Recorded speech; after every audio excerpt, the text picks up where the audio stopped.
structure this discussion this afternoon.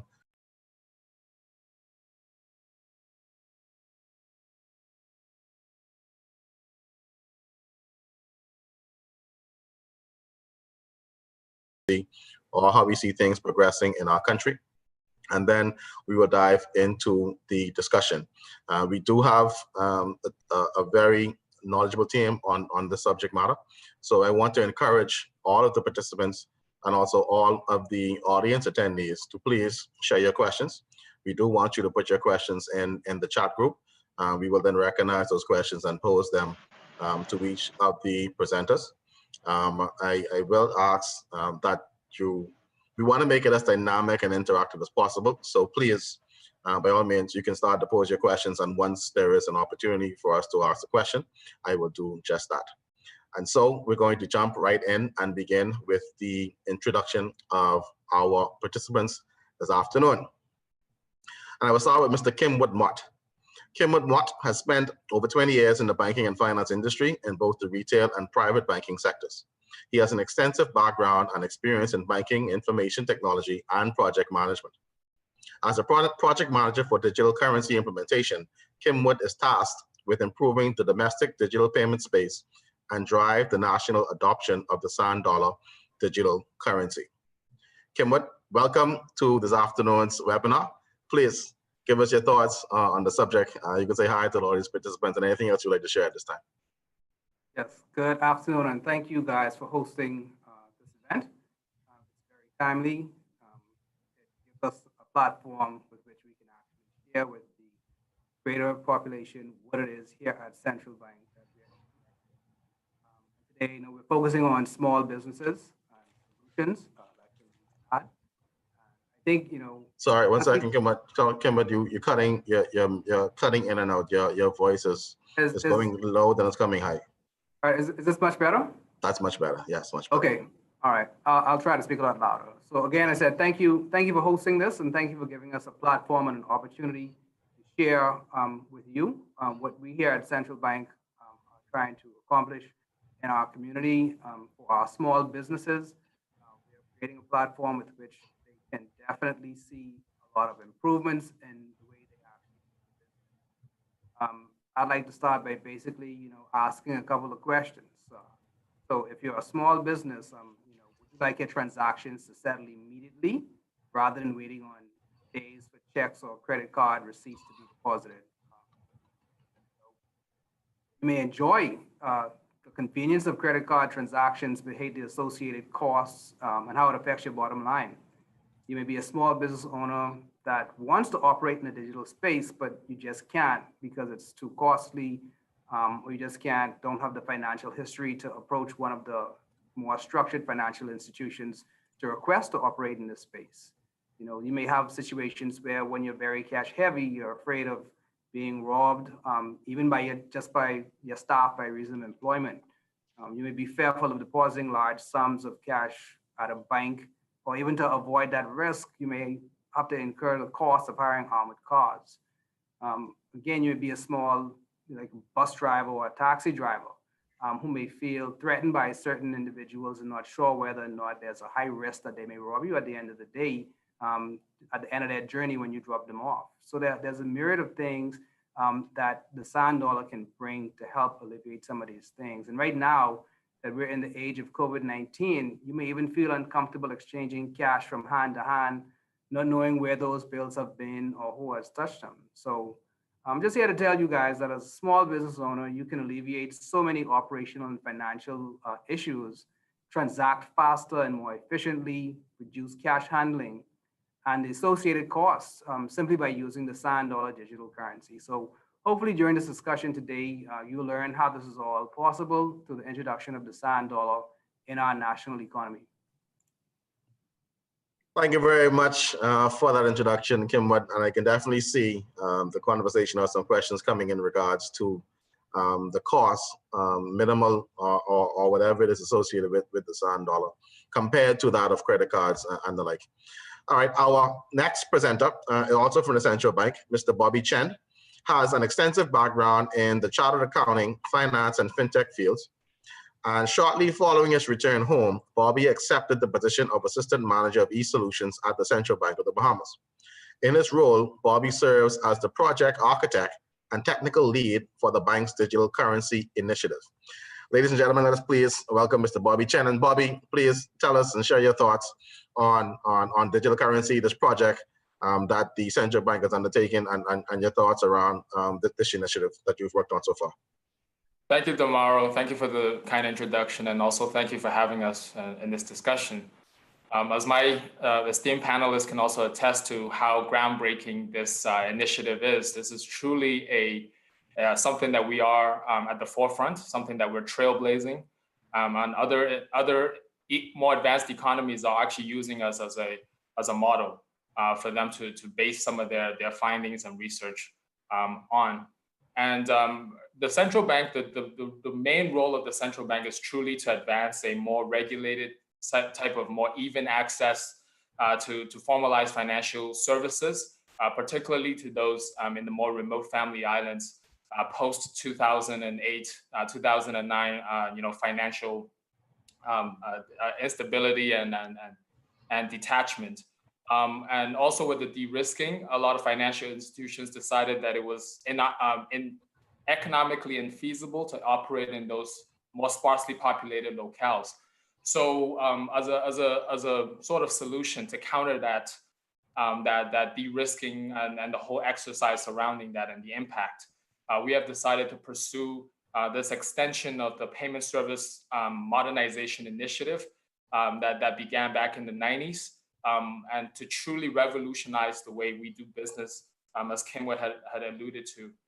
This truly is a payments, a universal payments rail that is going to really change the way small businesses and e-commerce interact and operate with each other.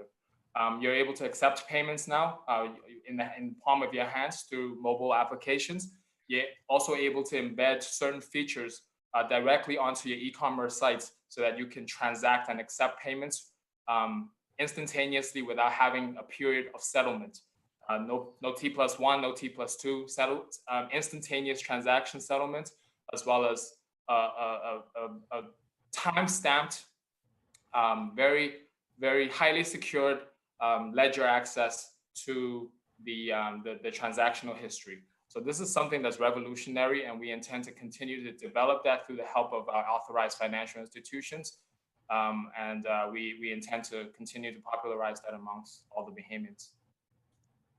Thank you very much for that, Bobby. And I'm already starting to receive questions, some privately. Team, don't be afraid to put your questions in the group chat, right? So I will be happy to facilitate the questions, but don't be shy in putting your questions in the overall group chat, and give the presenters an opportunity to look at the question and prepare their responses. Our next presenter on this afternoon's program is Mr. Keith Davies. And Keith Davies is Canoe's Chief Executive Officer. Mr. Davies also presently serves as the Chief Executive Officer for the Bahamas International Securities Exchange, better known as BISX. But before BISX, he held senior management positions with the Securities Commission of the Bahamas, where he authored the Bahamas' 2000 Securities Industry Regulations and significant portions of the Securities Industry Act 1999.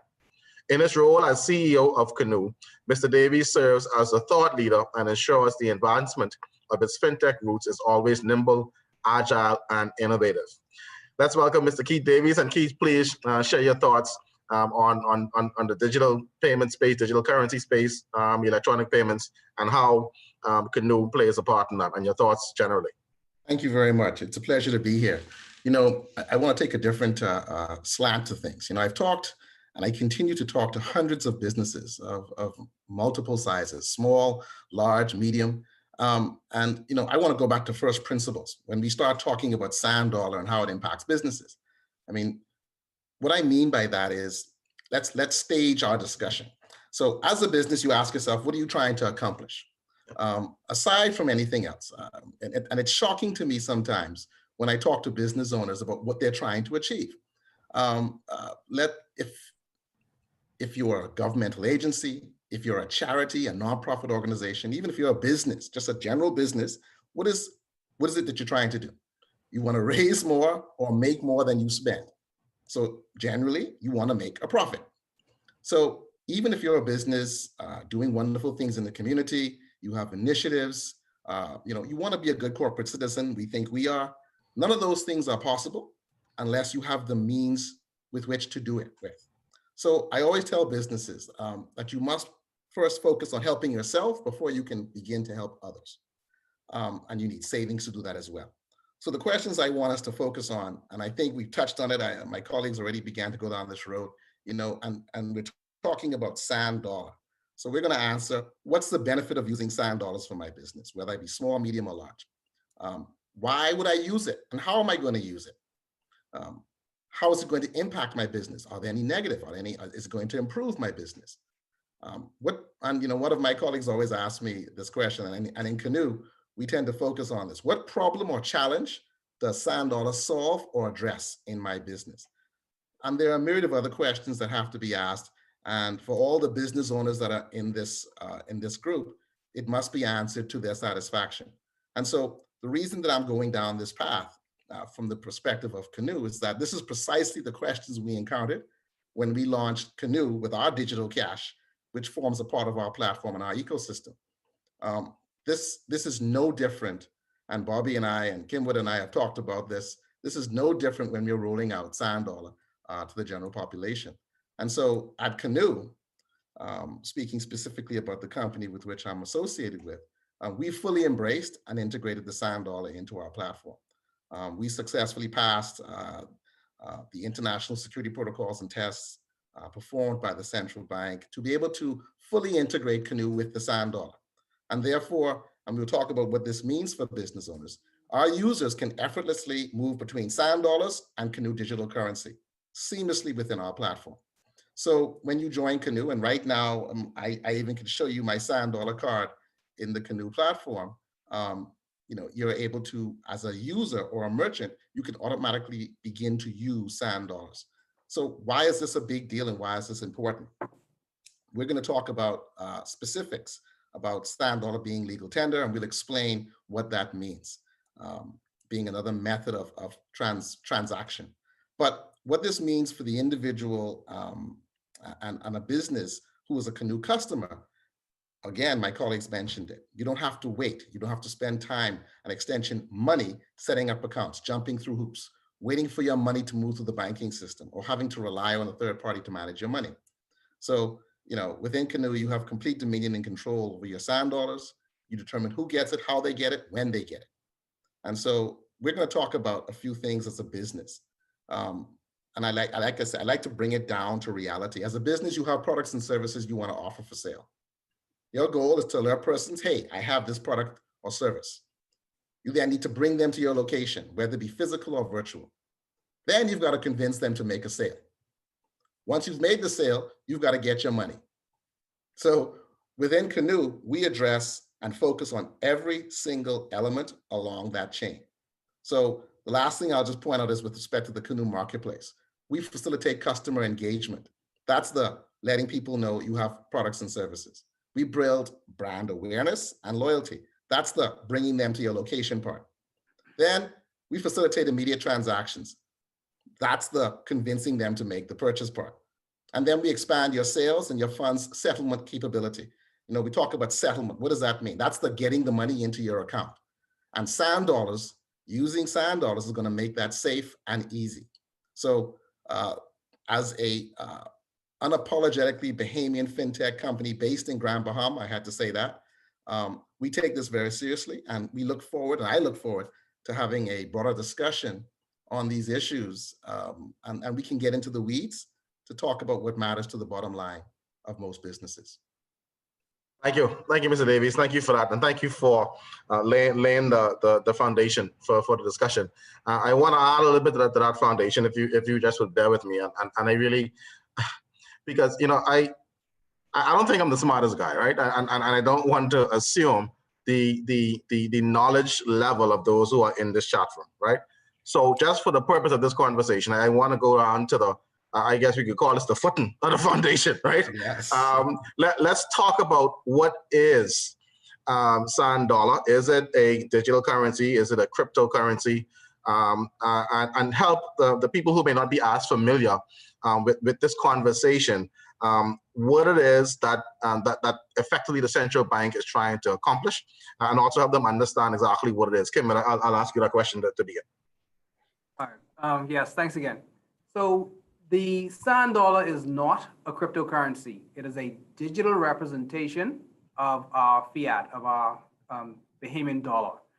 It's not something that will be traded on any type of open exchange that can, increase or devalue in any way, shape, or form.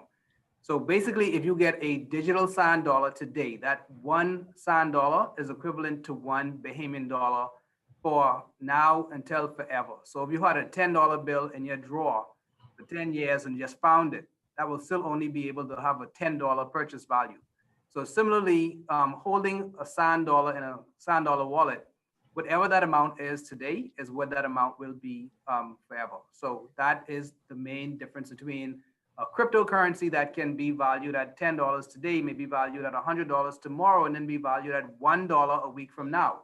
We don't have that type of fluctuation happening with the sand dollar. The sand dollar is a one-to-one digital representation of the Bahamian dollar. Also a mobile-based technology. So it's something that you can actually use your cell phone in order to transact. That being sending funds from person to person or at an actual kiosk where you're transacting with a business to pay for your products. As well as in the very near future, we anticipate when the technology really opens up to young engineers, technical engineers, to actually have this link to websites for online purchasing, something that a lot of our businesses here today are losing out in that space simply because a lot of these integrations require you to have either a US address or a US-based credit card.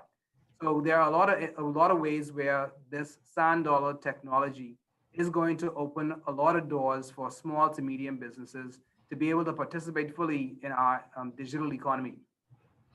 Thank you for that, Kim. But let me ask you just another question attached to that, and then Bob, I'm going to come to you. Why did the central bank see fit to enter into this space as a regulator? For some of the people like Canoe that are currently in this space, why did the central bank see it necessary to get involved in this particular arena in regards to digital currency? Okay, the fact that we have a representative from Canoe present, I will use Canoe as an example case for the AFIs to keep things fair. Understanding that this space, the digital transaction space, is the way of the future. But what we do realize is that in a lot of instances, you can have, and there has been instances in the past, if you have a bank, if you have a financial institution that is offering certain financial services, you have to be trusting of that particular institution to uphold their liability to you. So if that institution a year or two from now, after you've entrusted them with certain level of funds, decides that they're going to close up shop because of some malpractice, or they're not operating up to their business standards, or the profit margins aren't high enough for them to remain in that space, they may decide to pull the plug. And that will actually impact all of their customers and all persons who are involved with that particular institution. However, the central bank coming into the space, having a legal tender, a digital legal tender that is accepted throughout the length and breadth of the Bahamas, irrespective of which particular financial institution that you may be affiliated with, and those funds are held with the central bank, despite going through that particular AFI as an intermediary, gives you the strength and the backing of that digital currency that you would not accustomedly get with other smaller financial institutions who can pull the plug at any point if they wish. But we do know that the central bank is not one of those type of institutions that's going to be pulling the plug and pulling out of the system anytime soon. So that's the level of assurity and comfort level that you get with using the sand dollar as the digital currency, as opposed to any of these other financial institutions that are offering a digital solution right now. Understood. Thank you for that, Kimbot. Bobby, let me ask you this, because I did some research, went to you guys, to the website and the Facebook page, and I understand that the pilot for sand dollars launched in Exoma and Abaco, I think it was. And I wanted to get some feedback from you in terms of what were some of the lessons that you learned during that pilot process that you either were able to take and make any tweaks or get it to the point where you're able to stand up and say, we now have it available throughout the entire length and breadth of the Bahamas. Want to get some feedback on that, Bobby? We just need to unmute. Yeah, unmute.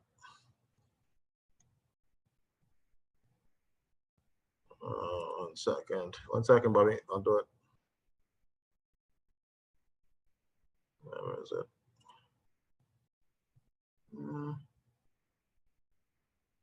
Not BK. Here we go. Here you go. Okay. Thank you, Damaro. Yep. No problem. It's okay. So just to give some context, we did the first pilot at the end of December 2019 in Exuma. And then in Abaco towards the end of February 2020. And soon thereafter, we were unfortunately plagued with the pandemic. So a lot of the on-the-ground infrastructural development had to be halted. The heuristics learning from the two pilots that we were able to gauge in a very sort of curtailed timeline was that education is very important. It is highly important to essentially have to manually go door to door to effectively onboard some of the users, as well as to educate them on the benefit. Because in the Family Island, generally, there is a lack of trust to digital elements, and certain vendors have been very fixed in the way that they do business for many, many years. So to ask them entirely to change the scheme and the scope of the way that they do business, it doesn't happen overnight. And that is something that we finally came to understand in terms of having to broaden our PR outreach, our education, just general conversations with the local stakeholders, with the island administrators, and hosting town halls, and being able to have these aggregate sessions where we could reach out to the masses in a very effective manner, and just going through the ropes and helping them understand the benefits, how to sign up, the security elements behind it, the rationale on why we're doing this, the how, why, what we are doing. So those are very important. And then secondly, we understand that after the hurricane, Abaco was really threatened with a network outage, an overall network island-wide outage. So that's something that we had to combat. We had to ensure that our infrastructure, that we were erecting the right amount of signals to be able to offer the sufficient coverage for Sand Dollar to perpetuate within those environments. So that is something that we also were working on before the pandemic hit us, where it limited us physically from being able to develop some of that physical infrastructure, setting up the nodes, the towers. So that's another key element that we aim to address as we go on into the project. So those are the two key lessons I would say we've taken from a short period of heuristics learning we were able to achieve during that time. Thank you for that, Bobby. And I know we're going to get into the question of adoption a little bit later in the conversation, but I did want to get from you. You brought it up, the element of security.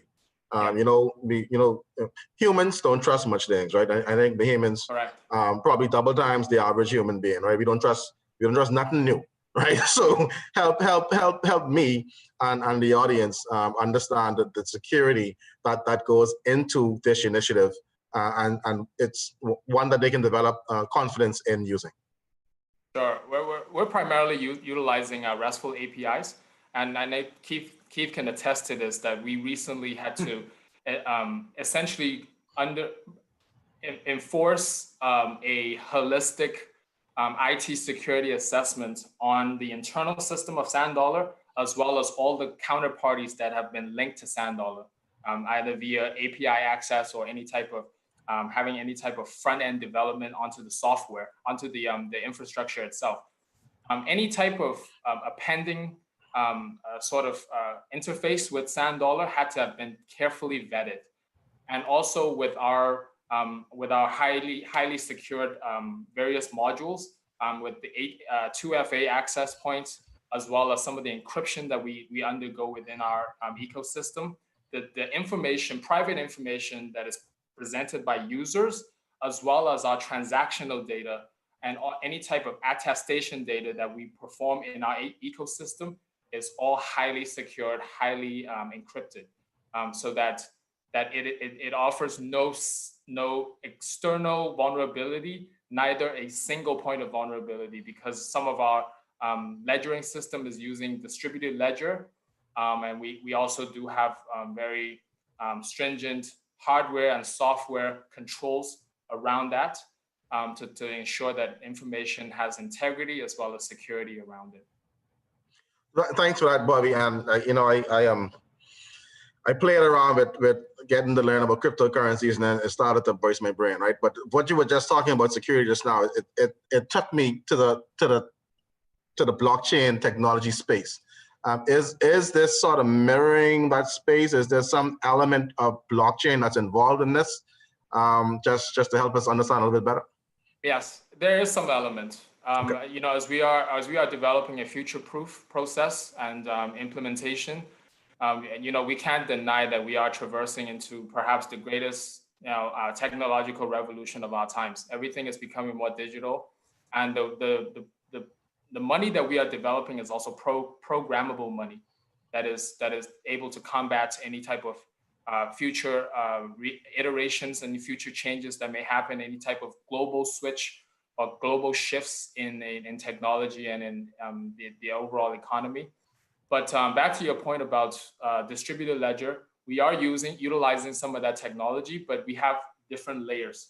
Our system are layered to ensure to maximize security, and distributed ledger technology is only utilized on the witness layer, meaning that information that we house for individuals, private information, KYC information, that element is housed in the distributed ledger technology, just to ensure that there is no single point of vulnerability, no single point of exposure.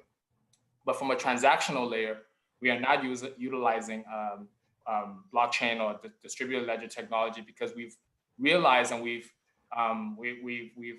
understood that there are limitations around the block sizing as well as the clunkiness of the blockchain infrastructure. So we chose not to. We deliberately and strategically chose not to use that for the transactional layer.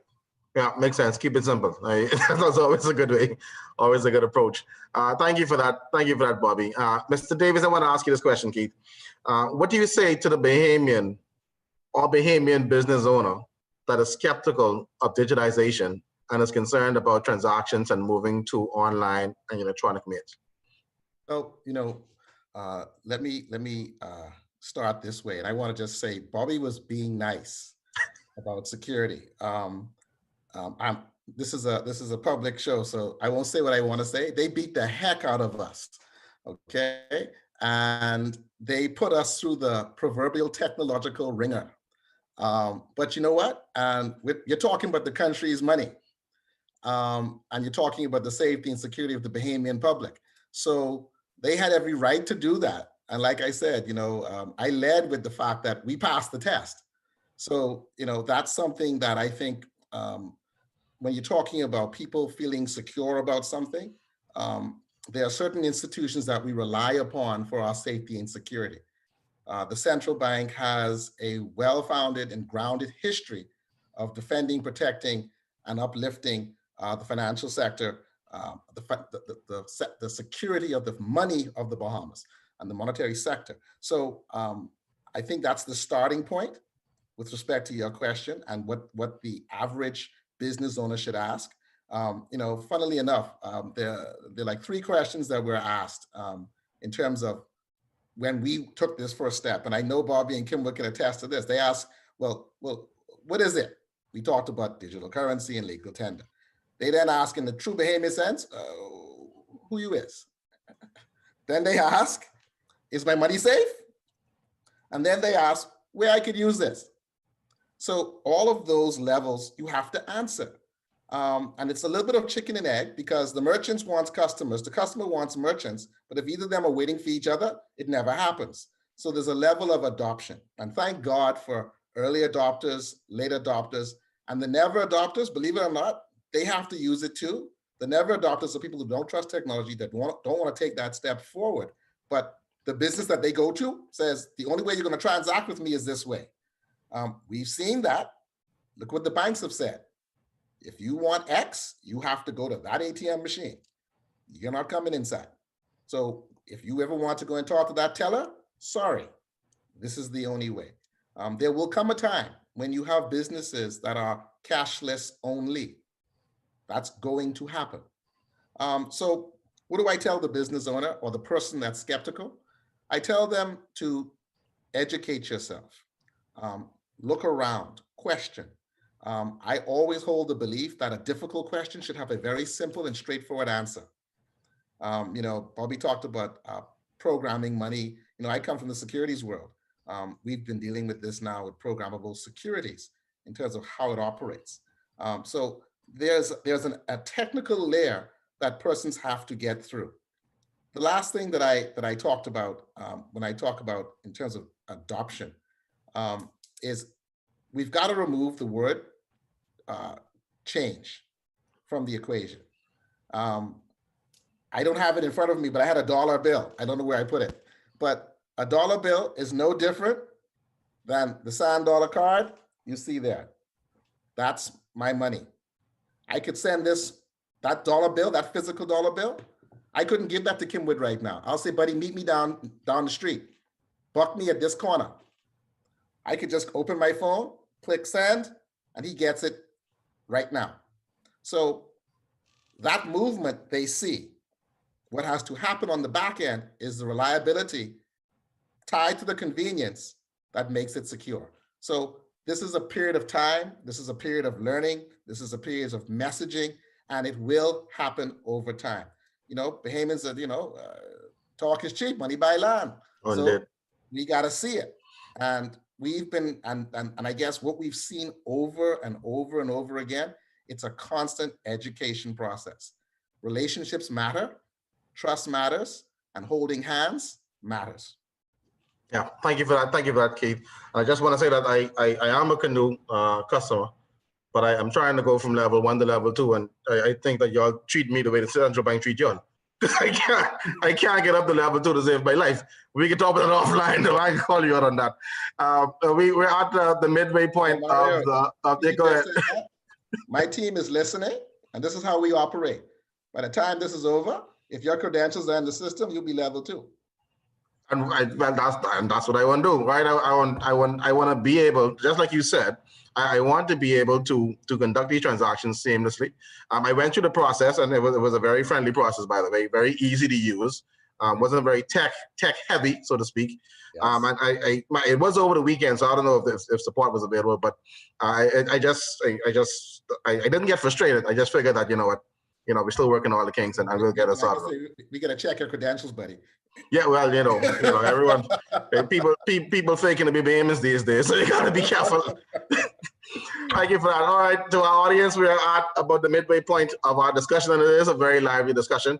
And just for those that may have joined late, Mr. Kim Wood, who's the project manager for Central Bank for the Sand Dollar Project, and Mr. Bobby Chen, who is the technical lead for the Sand Dollar Project, along with Mr. Keith Davies, who is the CEO of Canoe. I want to dive into the questions that's in the chat, and I want to thank all of the audience members for sending in their questions. I do want to get all these questions answered because your questions are more important than mine, right? So I want to make sure that you that joined this webinar leave with something that you felt you came here for. And so I want to begin with the first question. I think I'll pose this one to Kim Watt because one, they wanted to know what an AFI is. And then the question is that if a person signs up with an approved AFI like Canoe, what's the difference between using their cash card and the Sand Dollar card within the AFI's application? All right, so AFI stands for Authorized Financial Institution. And we have a list of actually approved authorized financial institutions to operate in the Sand Dollar space. So today, not all AFIs are actually operating with Sand Dollar. There are some, like to Keith Davies' point, was put through the ringer and they have passed. There are others who are still going through the process, and there were others who wanted to take a wait and see approach. And so those authorized financial institutions are the ones who will be operating in the Sand Dollar space. To the second part of your question, again, it comes back to the point I made earlier. The difference between what you will get in the Canoe app and what you will get with the Sand Dollar. is twofold. One is backed by the Central Bank of the Bahamas. The other is backed by the financial strength of Canoe. And then secondly, we recognize that if Canoe bucks are only, or the Canoe dollar is only accepted at specific retailers, but the sand dollar is accepted nationwide, therefore the actual reach of the sand dollar would be greater than the Canoe bucks. And our intent is to actually make sure that throughout the length and breadth of the Bahamas, the sand dollar is accepted as legal tender at every merchant that we can actually touch. Very Mark, good. Go ahead, Keith. A little bit here. Just a couple of things. I think I've been asked this question. People say, well, why do I need sand dollar if I have Canoe? And why do I need Canoe if I have sand dollar? Remember what I said. The sand dollar is legal tender. It is no different than the cash. So what Canoe has done is Canoe has created a marketplace and an ecosystem. And through law, we were allowed to create a digital currency backed by the Bahamian dollar. So for every dollar, and just again, Kimber, just to correct, for every Canoe cash dollar, there is an equivalent by law dollar sitting in a commercial bank. So correct. If I transact $100 in Canoe and I send you $100, to get that, to monetize that, so to speak, you have not monetize it, to realize that you would either have to have it transferred to a bank account or withdraw it at one of our agents. Correct. Taking transition to sand dollar. When I send you that $1, you don't have to do anything. You've received full and final payment because that dollar is on your phone, registered with the central bank. So within Canoe, here's what we've done. And to remove this distinction, you can do all your transactions in Canoe, whether it be sand dollar or Canoe, and you can simply transfer at the click of a button from your sand dollar card to your Canoe cash card, or from your Canoe cash card to your sand dollar card. So effectively, there is no difference operationally. However, transactionally, at the end of the day, what you're holding is either the actual or representation. So we want to demystify and remove the problems that people may see with having a sand dollar and a Canoe cash. All we say is you transact with everyone you want, but just remember that at the end of the day, you can remove and move your monies into sand dollar. And the minute you've done that, the second you've done that, you now have realized the fact that you now have real currency. So case in point, I send you $100, you transfer it to your bank account. You don't have to do that anymore. I send you $100 in Canoe, move it to your sand dollar account. You've done the same thing without the associated costs, without the associated time, and increased security. Thanks for that, Bobby. Any thoughts on that, Bobby? Yeah, so just to reiterate the role of central bank, the role hasn't changed to sand dollar. Sand dollar is just a unit of account, an exchange of value, right? The medium of exchange. We are still at the helm of creating and minting money. It's just the way that it is minted, the way that it is processed, and the way that it is transferred and disseminated is slightly different. We're going through more digital channels rather than the traditional physical, process of having to print cash money and then utilizing armored trucks to then disseminate to the public.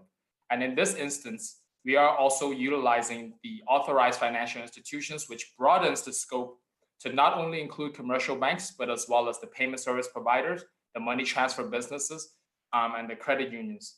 So those institutions that have been carefully vetted by the central bank to be authorized, essentially intermediary party for sand dollar. So that's a distinction we should make. Bobby, in Bahamian vernacular, rowdy coming. I can tell you rowdy coming on this, right? Because, and I think we can need more time. I can be honest with you, all guys in a rush because I see it's 20 minutes to 2. And that's only the first question I went through, but I wanted to expound on this discussion. And Bobby, you mentioned it, the commercial banks, right? How do the commercial banks fit in this space? That's question 1. And question 2 is, are digital application service providers like Canoe, are they now competing with banks in this space? Well, Kim would feel free to jump in as well, but I would say that right now commercial banks are in the process of also becoming integrated with Sand Dollar. But because of how their structure is obviously a bit more tiered and a bit more, a bit more layered. They have to go through various levels of approvals, and also because they already have set processes in place, it takes them a while to adapt to new ways of interacting with the public. So with Sand Dollar, the way that we disseminate funds to the commercial bank is going to be no different, except that they will also have a Sand Dollar wallet to hold as their quote unquote reserve, the same way that they do with paper fiat. But it's just taking them a bit more time to get their process in order, so that when they come into the space, they can be readily prepared for the demand of the public. And in terms of competition, all AFIs are treated equally.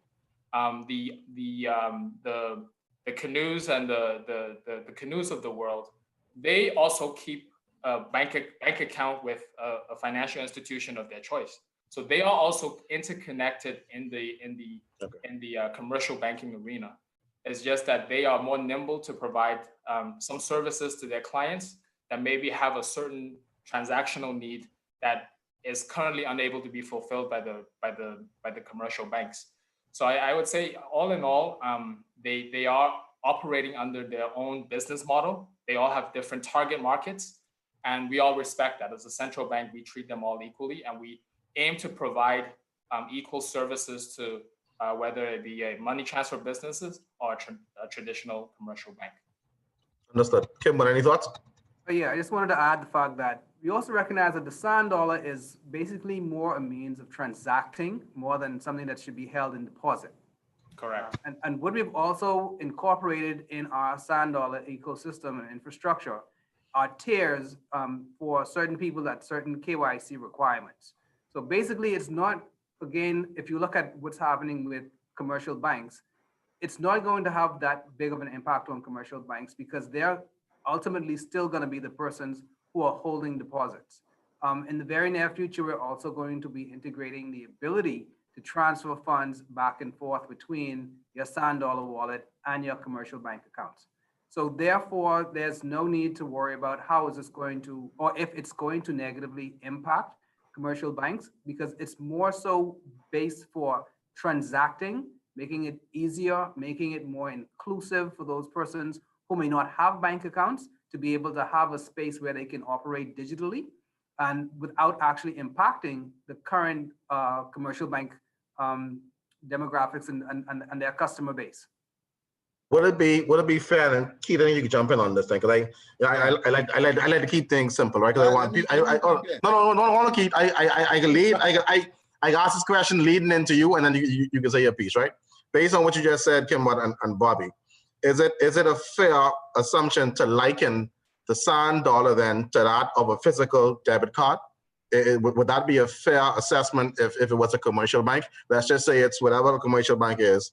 Call Mill Bank, let me call it Bahamian Bank, just for the purpose of it.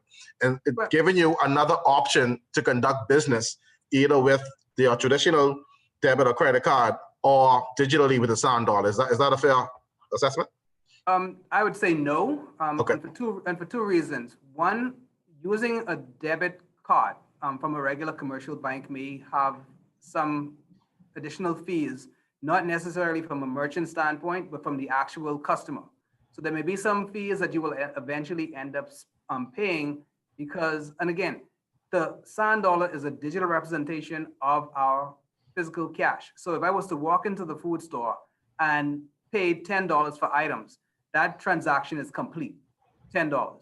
There are no additional fees that are going to come at the end of the month when they look at my transaction history.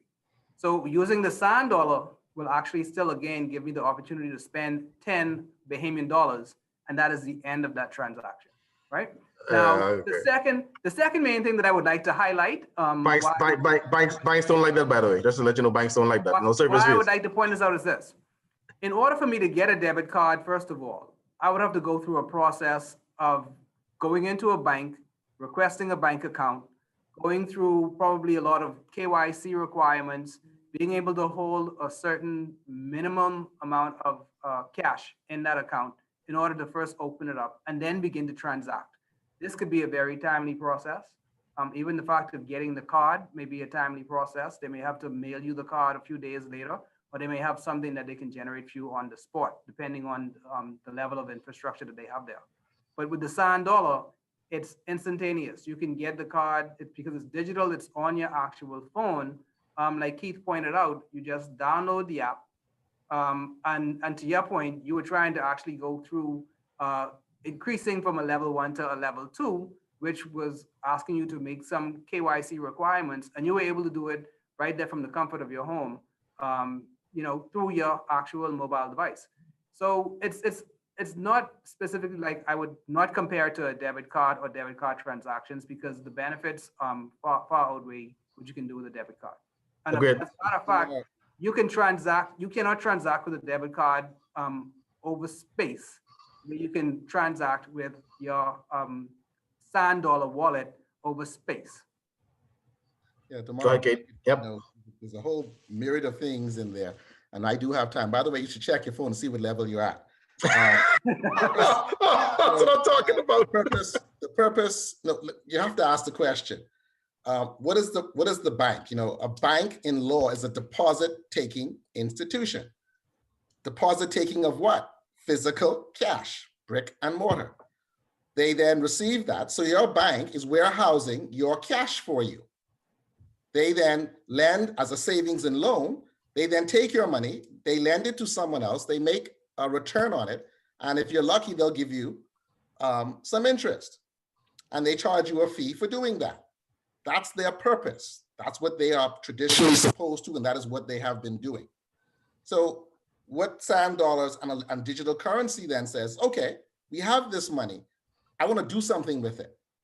So a company like Canoe, now using Sand Dollar, we've now created a domestic electronic payment rail that all citizens can use, regardless of economic background and economic accessibility.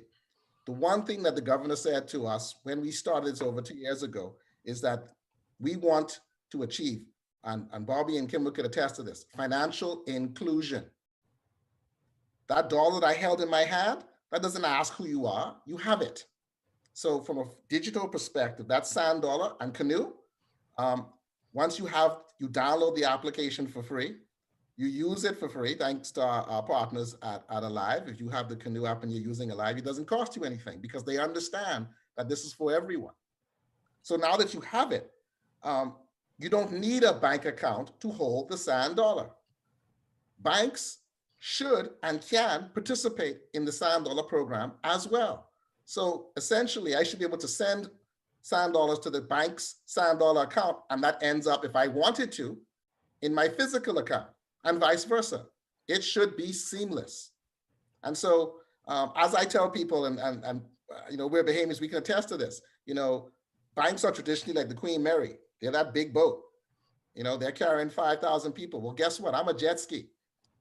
I can carry 100,000 people, and by the time you turn around in 7 miles, I've turned around 20 times. That's just the reality. And you see banks around the world. And again, I'm not making this up. Look around the world and educate yourself. Banks are beginning to get and understand that they need to be nimble as well. And so what we've delivered and what we will continue to deliver, and my colleagues across the board, we are not the only game in town. We think we're the best, but the only way you become the best is if people tell you you are. So check us out, use us all, educate yourself and get involved because this is going to help you at the end of the day. Thank you for that, Keith. And I am level 2 verified, just so I can show the audience I'm level 2 verified. Thank you for that, Keith. I appreciate that. And my hands. Oh, you're a magician. All right, guys, I see time, and there's a lot. I see 20 messages I didn't even get to yet. So this is going to be a bit of a quick fire question and answer period. So I'll just jump into it very quickly. And either of you can just pop in at any time. I won't direct a question to either of you. You can just jump in. Will the funds be settled back to Sand Dollar or in the bank? Is there a provision for chargeback like a credit card? That's a question that came as well. Any thoughts on that? Will So, funds be settled back to Sand Dollar? And is there provision for chargebacks like credit cards? If I understand the question correctly, we have to remember that this is a payment rail. It's a closed system. So basically, once you've converted your fiat to Sand dollars and you start to operate within the space, the Sand dollar remains a Sand dollar, and it's interchangeable, interoperable with everybody who is within that space. So when you receive the Sand dollar cash, you can then go and spend it at any retail outlet that actually accepts it, and they in turn can then spend it with their distributors who accept it, and they in turn can actually pay their staff. yes. To Sand dollar. So once it's converted to Sand dollar, it can remain Sand dollar. There's no need for you to worry about how do I convert this back to cash, because once you're in the space electronically and digitally, you can remain in that space and take advantage of all the benefits that come with it. And Yeah. as it relates to charge back, I mean, that's like a refund. So if Exactly. someone had to send you, if someone cashback had to system. send, yeah, if someone had to send it back, they just would send it back. So again, people remove yourself from the Yes. traditional thinking. Yes. It's Yes. not Yes. the same. Yes. Yeah, no, and good point. That's what I was going to say, Keith. We have to, it's a mind shift in regards to operating within this space. We answered the question about blockchain, whether it's blockchain technology is used for this security. Some elements of it, but not necessarily the full. On a transactional basis, that it doesn't use blockchain, but more so on the back end. Is that correct, Bobby? I think we already addressed that Yeah, earlier. also on the attestation, the KYC and the safeguard of data and encryption of data. Okay, good. Does the Sand Dollar platform allow persons and businesses to transfer funds to all local commercial bank accounts in real time? I think we answered the question. That's a yes. That's correct. Yes. This is a good question. What hardware or software is needed to implement the Sand Dollar technology in local stores on New Providence, and what are the associated costs of the setup? Perhaps Keith can answer that. So there are several layers. I mean, we have several product offerings. So and we have a number of what we call payment avenues and rails. I'm actually pull them up. So an individual can go very simple, and they can have a QR code that after becoming a Canoe customer, and the customer could walk in, open their phone, and scan the QR code of the merchant and affect a transfer right there. We even have the capability, and I do this today. I'm going to go and pump one of our, every once in a while, you need a glass of Merlot, right? So I get my Knowles liquor store right there on East Bay. I call Mr. Knowles and I say, Mr. Knowles, how much is that bottle of Merlot? He says $14.95. I open the Canoe app. I go to his store in the app, and I press $14.95. I press pay. I press $14.95, and the money hits his account right there. I'm downtown. Okay, so that is an avenue that he didn't have to have anything. When we do that, our system allows you to have two methods. He can get an SMS or he can get email. Keith Davies just paid you. So there's no technology involved that you have to do there. Additionally, other AFIs as well, they may have a POS, a system that you would go in and physically scan at the point of sale or transaction terminal. So those are two ways in which we do it. And so we provide layers. We have a saying, we meet customers where they are, and we try to elevate them over time because they want to improve their ability to interact with their customers. So there are a range of elements that an individual can use to interact with the Sand Dollar. And I suspect that all of the AFIs will be introducing various methods along the way. I want you to expand on that because we are talking about digital currencies and digital payment systems for businesses. And so I just want you to expand, if you can, on the back end for the merchant, because you just said something that triggered this question in my mind. Well, after you send that payment to Mr. Knowles, he's going to receive some sort of text message or some sort of email to say that Mr. Davies just paid you. Yes. Does now Mr. Knowles, at the end of the day, does he have some end of day process for all of his digital transactions or payments that came through Canoe to say that, okay, I sold X amount of business in digital payments via Canoe? Is that another part of the process as a merchant? No, absolutely. I mean, so we've addressed the customer and the merchant and in between. So when at the end of the day, he's able to see in real time every transaction that's transpired within the platform. He's able to see who in fact transacted with him in real time.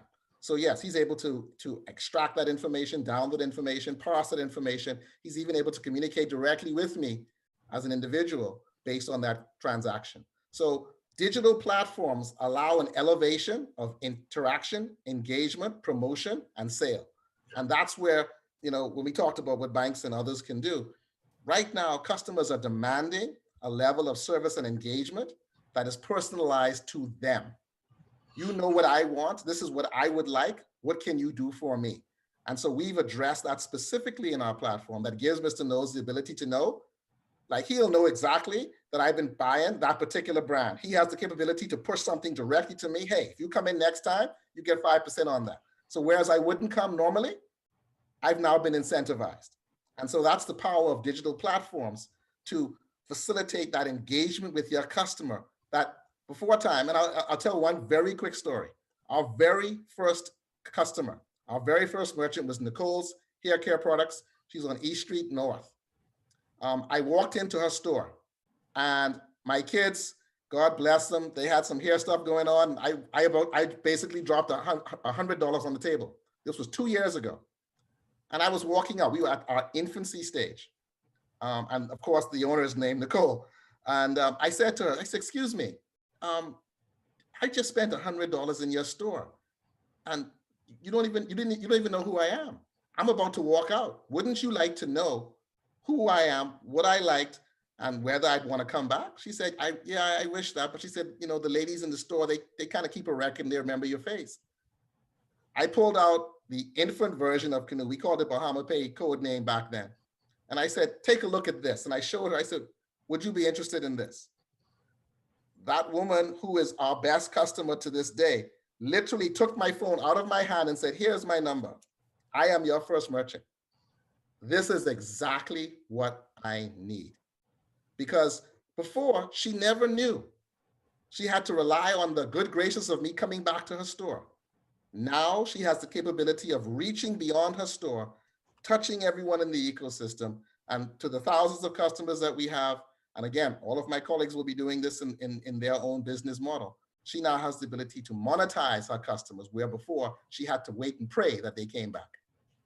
Thank you for that, Keith. Thank you for that. All right, we are at the 2 o'clock hour. This has definitely been a fascinating discussion.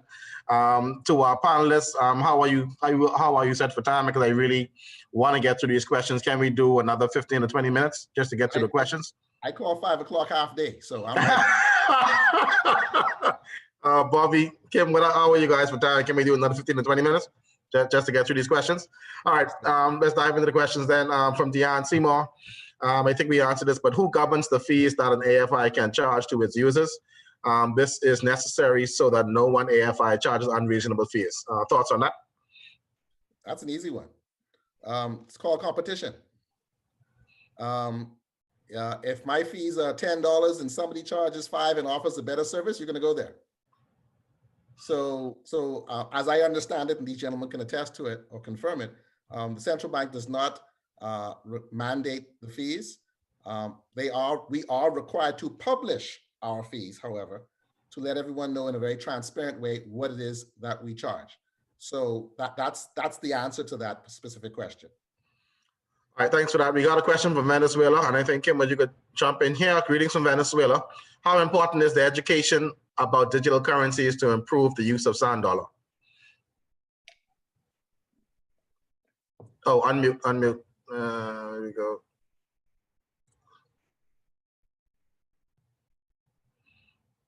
Where are you? All right, thank you. Yes, public education definitely plays a huge role.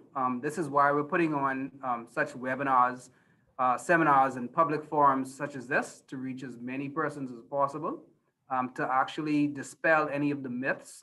Some of the more frequent questions that come up always comes around, how secure is it, whether it's cryptocurrency or not, how does it interact with the banking industry and what are the impacts there? Where can I actually transact? So we are embarking on a very strong public education over the next few weeks as a part of this rollout and adoption phase. And coming back to something Keith spoke about just now, as far as to the cost, yes, the central bank is not, and let's make this clear, the central bank is providing a product that actually is encouraging and stimulating the economy of the Bahamas. We're not in competition with any of the AFIs. We're not transacting in that space. We're merely creating an environment in which they can compete. So therefore, if there, and like Keith said, if there are any costs and you recognize that certain costs may seem a bit exorbitant, there are multiple AFIs in this space with whom you can actually transact with. And also, just to add, also for P2P, the transactions will always be free. That's a guarantee, a mandate that we are imposing. Right, and just so we're clear, P2P is person to person or consumer to consumer. Yes, correct. Good. Person to person. Right. Now to Keith's point, if there are any additional innovations or any front-end integrations to potentially inventory systems, to additional industrial handheld devices that's able to process multiple payment methods, then there may be some fees to the vendor for that additional layer of service. Yeah. Okay. So for example, we have one of our larger customers has begun telling all of its vendors, you need to be with Canoe because we're not accepting any more bank payments. You must pay directly through Canoe and by extension, Sand Dollar. That's huge. And that's huge because No, that's bold. they understand.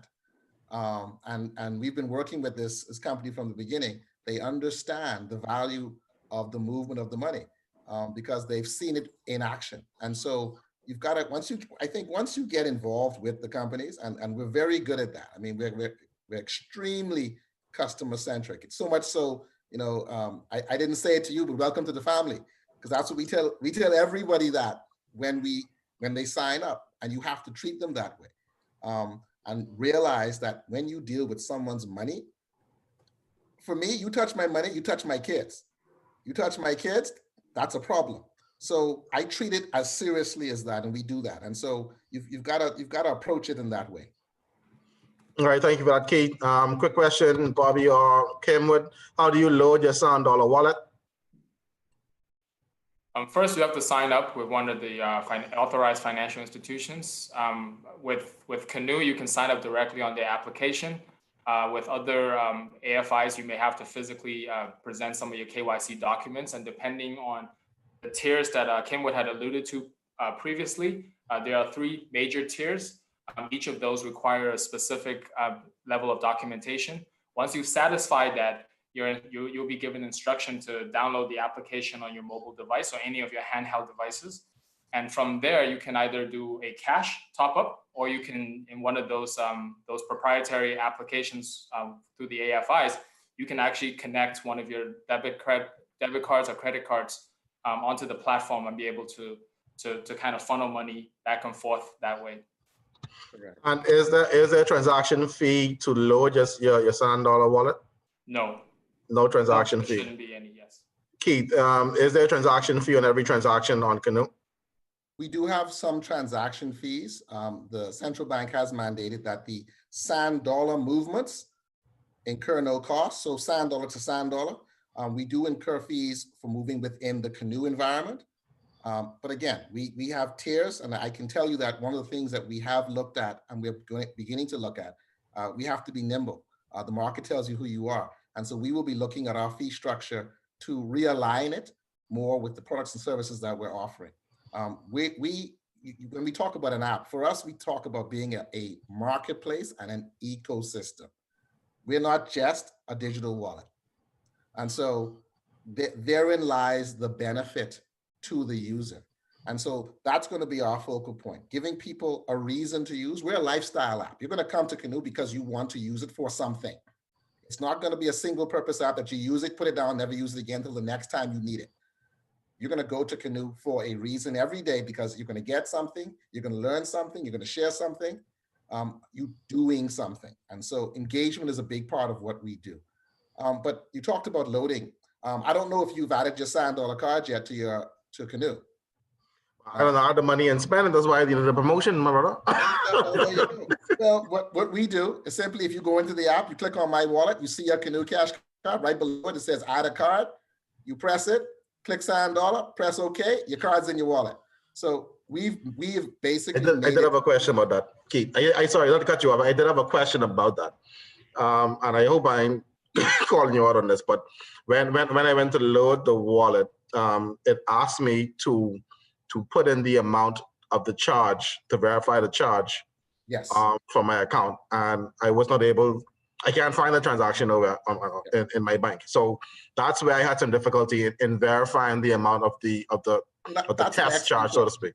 That's an excellent. That is a security feature. That is to protect you. So what we do is that when you load a debit card, I've loaded my debit card into my wallet. Part of loading it, we require you to. We do a micro charge of less than $1 on your account. You are required to be, and you say you couldn't find it. Well, that's a good thing, not good and bad. The way you find that is you call your bank, because you can't wait for that to show up on your statement. And that's the next thing. You got to wait till the statement comes up. So you pick up the phone and you call the number on your bank. They're going to verify you. And you simply ask them, please tell me the charge that was put through my account, less than $1 for Canoe. They will give you that number, which could be 0.73. As soon as you enter that, you validated that you have access to the bank account to verify a micro payment. If I didn't do that, anybody getting your card would be able to enter that, load the money, walk into SuperValue, withdraw the $500 and disappear. Yeah, okay, I got you. It is Good a point. security feature, and I think people may think it's an inconvenience, but this is what, it's like a two-factor authentication. This is what serious financial institutions do around the world. Because if I didn't do that, I run the risk of lessening the security that is enabled in our system. And I'm going to say something. We have something called the Canoe Spec, and it's called Security, Prosperity, Empowerment, and Convenience. The first one of those is security. So when it comes to our values, we don't compromise. So if you having that inconvenience doesn't allow you to get into Canoe and you want to leave us, well, you shouldn't be a customer because you don't value security. No, good point, Keith. I think that for users, particularly for first-time users, I think there may just be a communication element that needs to speak to that, right? You know what? That was the only thing missing from that. You say we got to do a better job in that. So that was the only thing missing. Some tips and tricks. Our communications person really put that out there, and we need to communicate more and better to let people understand that. To understand that would be the only thing for their safety and protecting their money. Yeah, I mean, just communicating that step, because even though, I could have called, I honestly didn't think to pick up the phone and call the bank to verify the transaction. I went online to see if I could have seen it, but the bank had holds for whatever charges I would have had. Right. It's not real time. Right. So just communicating the call and probably verify with the bank would help some people. Thanks for that, Doki. All right. Quick one from the churches. Can churches become a merchant to receive offering? Yes, we've got, I don't know how many. I'm going to ask my sales officer to tell me how many churches. He's going to tell me that in 3 seconds. And we have a number of churches, but seriously, you can log into the app. We have it in the pay feature, in the bill pay feature. You simply open that, click on the church. I think we've got, I'm not going to call any names. We've got quite a few in there. And you can actually input an account number. You know, some people have tithe numbers. You can also put a memo for supporting the building fund, and then you just press the amount and it goes directly to the bank. We do that now. We do transfers to the bank to the bank accounts of the churches every week based on the tithes that people make. So yes, that is something that we do regularly. Thanks for that, Keith. There was another question with that. I think we covered that already. How does a merchant sign up to accept Sand Dollar? And I think we covered that by applying through one of the authorized financial institutions. And I think, I don't know, Bobby or Kim or anyone from your team, it might be helpful to put maybe a website or something in the chat that people can access in order to get this kind of information if you run out of time. Next question, what are the plans for the central bank or the government of the Bahamas to promote, incentivize, or facilitate merchants and consumers using the Sand Dollar? So is there any plans in I guess really pushing the idea of moving in this digital space, either from the central bank or from the government of the Bahamas? Well, we have to understand again the role of the central bank. we're just basically creating the space in which persons can operate. I think the incentive comes in the actual overall convenience, the cost savings, the ability to actually operate seamless. From an aspect, you mentioned the government of the Bahamas. They are going to be embarking on a huge digital revolution. They're going to be converting a lot of their platforms to digital payments. They're going to be creating a digital payment portal, and integration with the SAN dollar itself will now make it seamless for you to actually, again, if you go online and you have to make a payment, but because you do not have a bank account, a debit card, a credit card, you miss out on those type of opportunities. If you're going through a process, having to tow long lines, because simply you were unable to actually transact online and just have to stop to pick up your passport or pick up your driver's license. All of these things are going to be benefits that come along with the integration of SAN dollar with government services.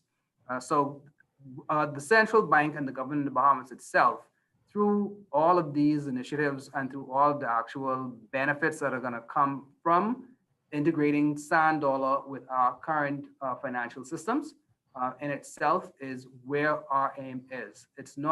We're not in the space to market or promote or to turn a profit.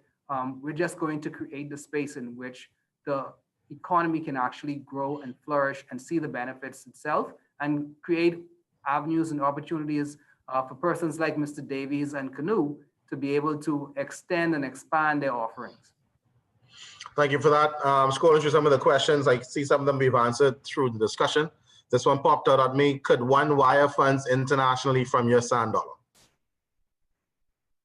We are developing a payment rails that is able to integrate with other digitized global currencies. But at the moment, SAN dollar is only used in a domestic context, and any foreign exchange will have to happen between the user and their financial institution. So the proper channel is still respected. Okay, good. And another good question that came out: do you need a bank account to own a SAN dollar account? No, you do not. Good. Next question: we answered that. How interoperable will SAN dollar be that run on DLT? Okay, this one is this one. How interoperable will the SAN dollar be with the central bank's digital currency that run on DLT? I don't know what DLT means, Bobby. I think this may be distributed ledger technology. I saw a couple of questions related to crypto, but it is worthwhile to reiterate that SAN dollar is not a cryptocurrency in any way, shape, or form. It is not backed by technology, nor is it backed by another secondary medium of exchange. It itself is the digital representation of Bahamian fiat. It is no different than the substrates of paper dollar that is in your pocket right now. It is only merely the representation or the tangibility of it is a bit different. So look at it as more like paper currency, and the way that you hold and secure and transfer it is different. All right, thanks for that, Bobby. And I do see here something that was placed in the chat. I'll just read it for everyone. If your question was not answered during the webinar and you have some more questions for the Central Bank team, please feel free to contact the Central Bank directly on PSD. That's Paul Sally Delmaro at centralbankbahamas.com, or you can call 302-9880 or WhatsApp 357-4881. So please feel free to do that. PSD stands for Project SAN Dollar. So thank you, Project SAN Dollar. PSD at centralbankbahamas.com. And Keith, I don't know if anyone from your team can do the same thing. If anyone has any questions in regards to Canoe. There is another good question that came. There's got to be, to sound like a banker question. If a business post-transaction finds out that the customer has obtained funds from questionable means, will the business be expected to file a SAR or its equivalent with the central bank, and could something like that impact the ability of the vendor to transact with SAN dollar? So we're getting into the space of where the money comes from. So we are a authorized financial institution, and this is the second thing we say after we say good afternoon or good morning. We are regulated by the Central Bank of the Bahamas, Bank Supervision Department. Now, that doesn't send chills down your spine. Someone who understands banks, they don't play. And what that means is that as a regulated financial institution, We are required to have a money laundering reporting officer, an internal auditor.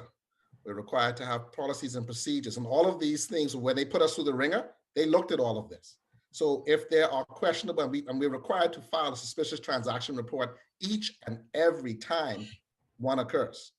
So much so that every month you must say there weren't any. So we do regular monthly filings with the central bank, reporting on all of our transactions, the amount, the numbers, the value, the volume, as well as transactions which are questionable and or suspicious. So you go through the regular channels. And have we had some of those? Yes. Have we made filings? Yes. And so rest assured that this is a highly regulated section in the economy, and something that, again, the central bank and Canoe takes very seriously. And just to add to that point, we also have implemented a three-prong KYC sort of tier requirements, whereby our risk exposure is limited. For the very basic tier, you're only allowed to hold up to $500 in your wallet. For the second tier, you're only allowed to hold up to $1,500. It is only the enhanced tier that may be able to have a higher ceiling, but then there's commensurate and incremental amount of due diligence that has to happen before you're allowed to even transact up to that certain limit. Okay, I think that's a very good point, Bobby. So just coming into opening a Sand Dollar or operating a Sand Dollar e-wallet, it's not like you have access automatically to have unlimited tens of thousands of dollars that you can transact with. It's a very good point. Right. Very good point. But by extension, but by extension, on the Canoe side, and in the digital currency side, level 1 is 500. On level 2, we only have 2 levels.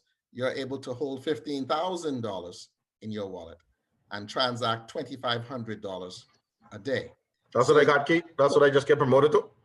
So that's what you promoted to. Look at your level 2. Click on your little, I call it the half moons, and you see a little representation of what it is you can transact, because we give it to you in real time. No, I got all that money, but I could try.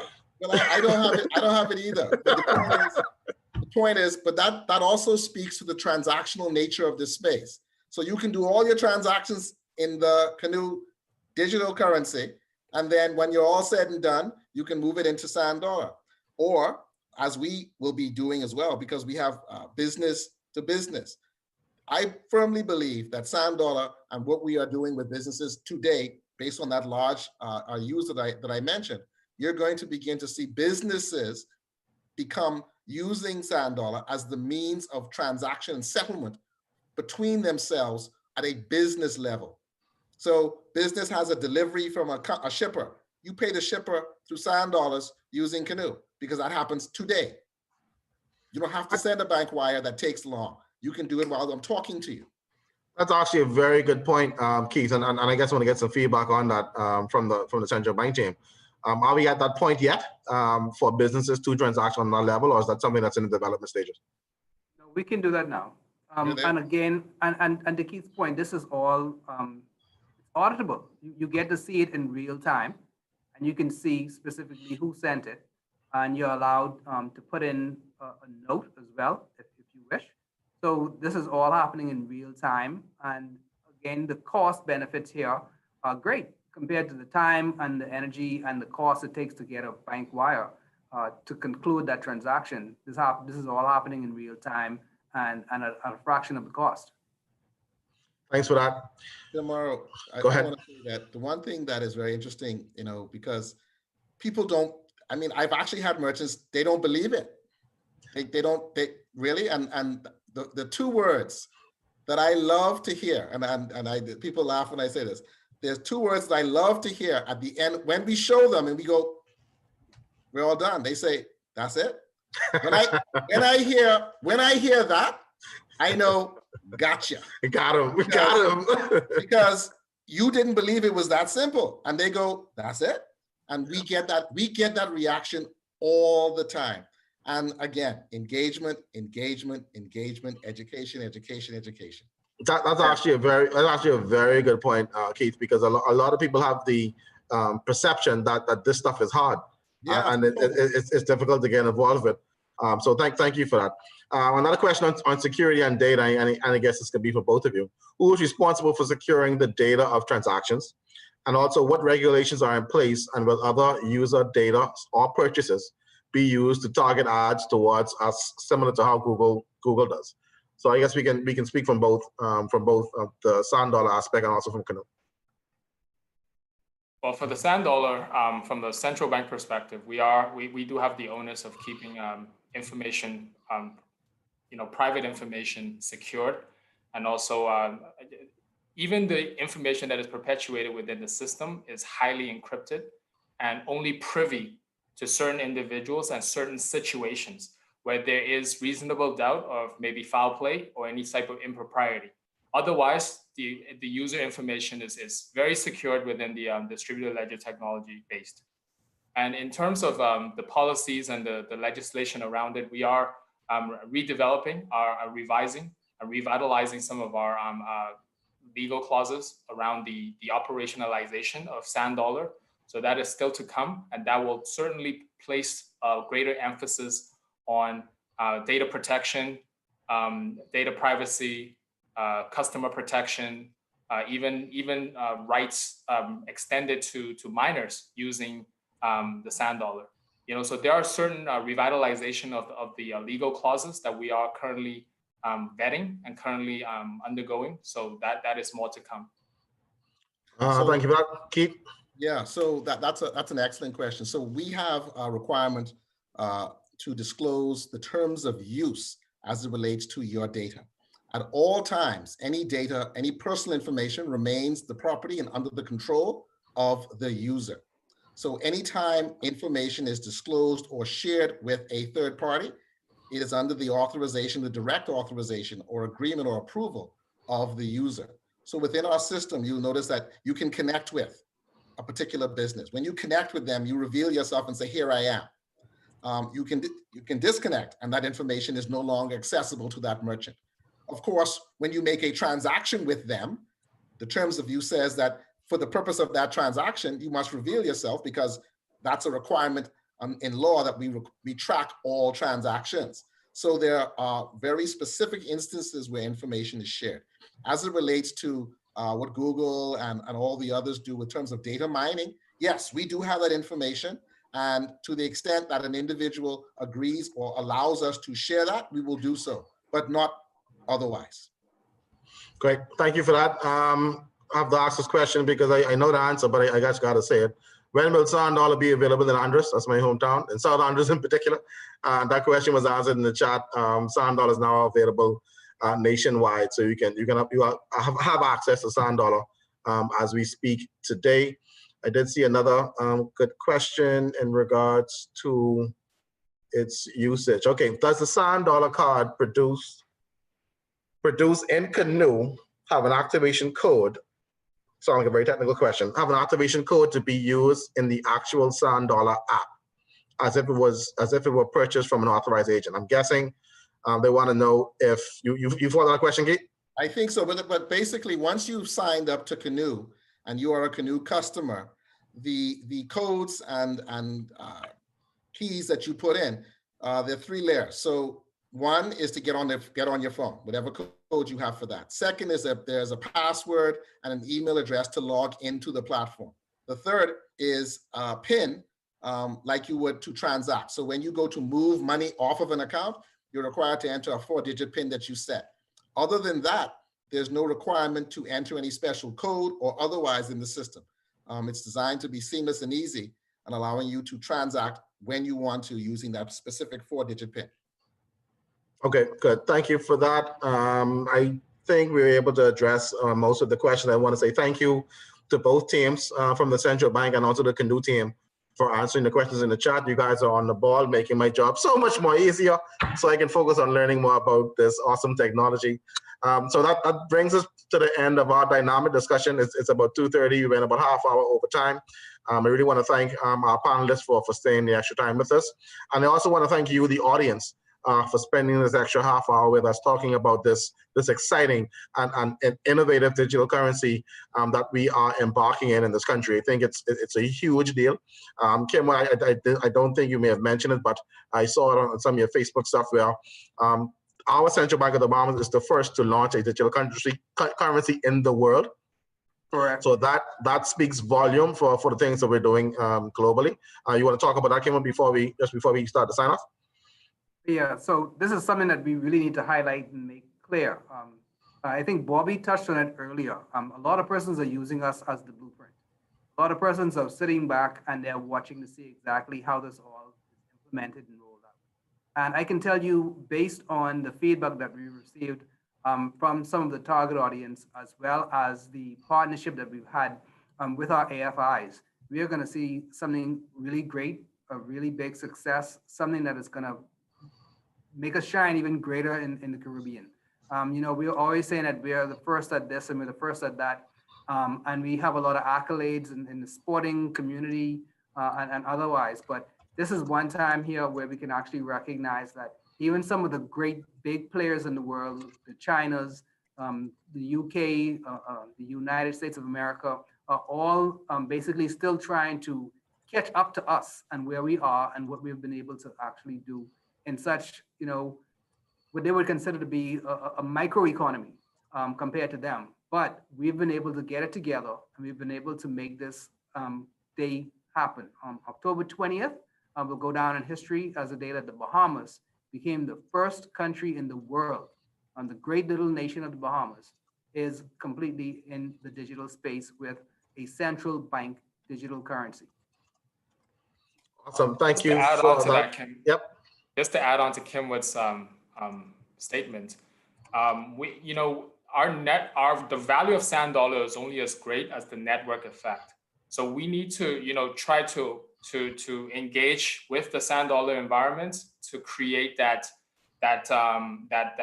priming, quote unquote, priming the pump, right? Creating that initial onset of users for critical mass purposes, so we can truly test and also engage and create a meaningful engagement for the ecosystem, so that we can create a vertically integrated process whereby sand dollar can continuously circulate within the ecosystem without having the need to necessarily go back into fiat, or without having necessarily the need to transfer to other mediums of exchanges in order to create value.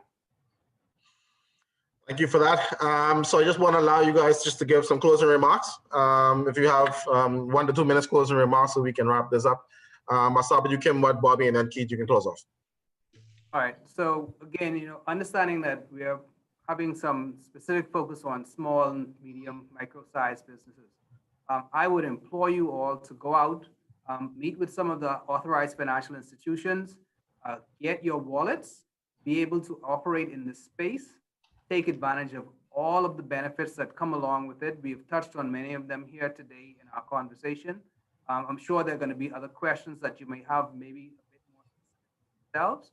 But you do have, I guess, a great wealth of knowledge in many of the individuals and many of the institutions that can guide you towards what would best suit your needs at this time. So thanks again for having us.